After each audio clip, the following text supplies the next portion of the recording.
Peux-tu te présenter en 3 mots?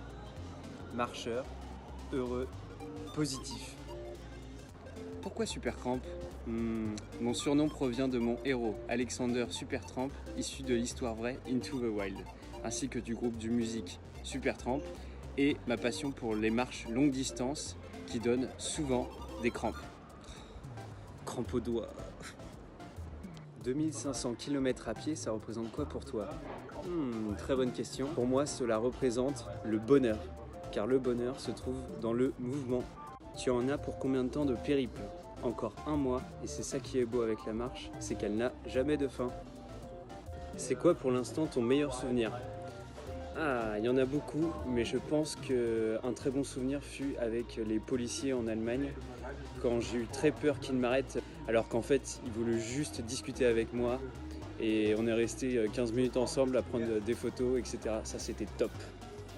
Et le pire souvenir, alors le plus stressant, fut quand j'étais en février dernier en train de traverser le col de l'Aiguille en pleine nuit avec de la neige et sur une route que normalement je n'aurais pas dû prendre, et en fait je n'avais plus de réseau, je me suis perdu et vers 3h du matin je me suis demandé est-ce que je continue ou j'avance, et finalement j'ai vu des lumières au loin qui m'ont permis de m'orienter.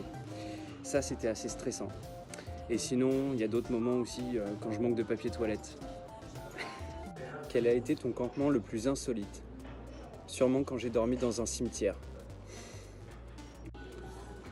Une rencontre coup de cœur. Quand j'ai rencontré les ours et les loups dans le Jura vaudois et que j'étais à quelques mètres d'eux, ça, c'était une sacrée rencontre. Quel est ton conseil rando du jour? Tu veux du conseil rando? Eh bien, je vais pas t'en donner un, mais 2. Le premier, c'est d'y aller doucement et par étapes. Ton corps, notamment ton pied, doit s'habituer à la marche avant d'envisager des distances très longues. Et le deuxième, c'est de faire attention à ton langage corporel, notamment avec les animaux et aussi forcément les humains. Ce soir, tu manges quoi? Absolument aucune idée. Ce qui est sûr, c'est que je suis pesco-végétarien, et si j'ai faim ce soir, il me faudra me débrouiller pour trouver à manger. Allez, ciao, je vais retourner marcher.